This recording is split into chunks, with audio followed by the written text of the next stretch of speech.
Alexander Martin, Chair of Economy, Discrete Optimization and Mathematics, University of Erlangen-Nürnberg. Progress and Challenges in Network Optimization.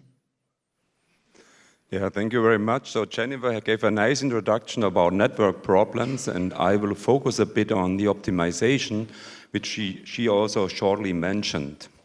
So let me first go not 75 years back, just around 25 years back. And at that time, Konrad Zuse visited the Zuse Institute in Berlin. Here you see the two former presidents, Peter Teufelhardt and Martin Grötschel, who is also in the audience. And they explained him the plans for the new building.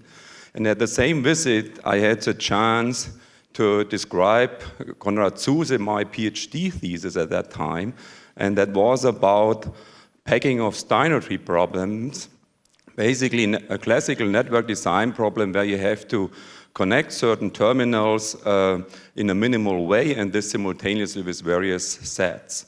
This is a pure combinatorial problem at that time, and the sizes that could be solved is around 300, 400 edges at most, and variables around 10,000. And the solution times to solve these problems to globally optimality was around 5,000 minutes at that time.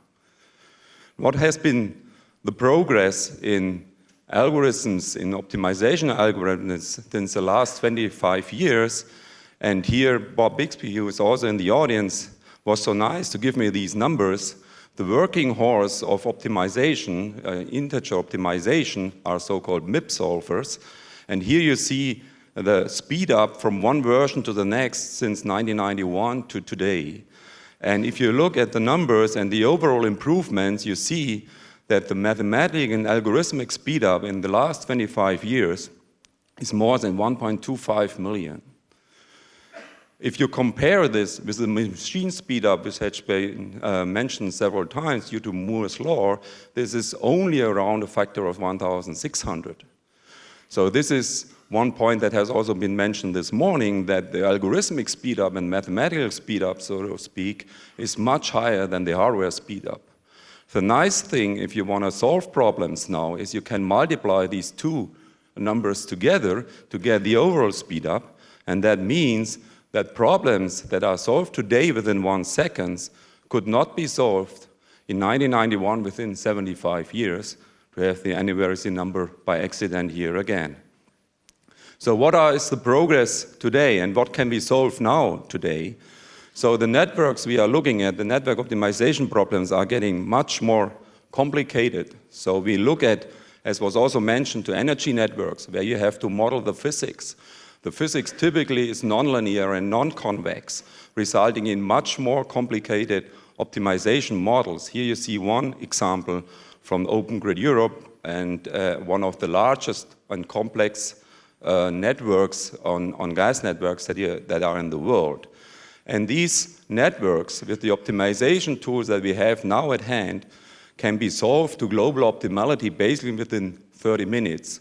Although the graphs are much bigger in the 10,000s of edges and nodes, and the variables are much larger in the 50,000s more, and these are even mixed integer and non-convex, as I said. So where are the challenges for the optimization on network problems in the future? And first of all, we have to go in the dynamic situation. So up to now, we basically looked at stationary situation.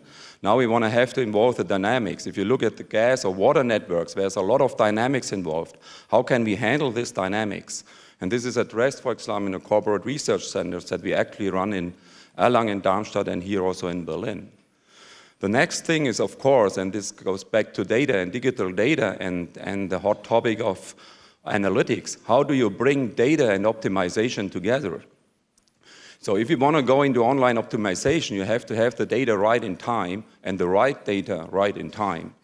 And so there's a big challenge how to get the right data for the optimization.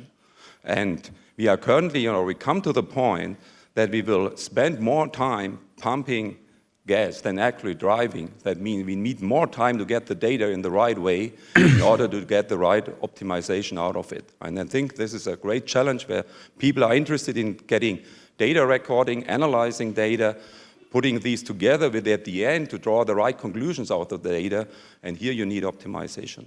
Thank you very much.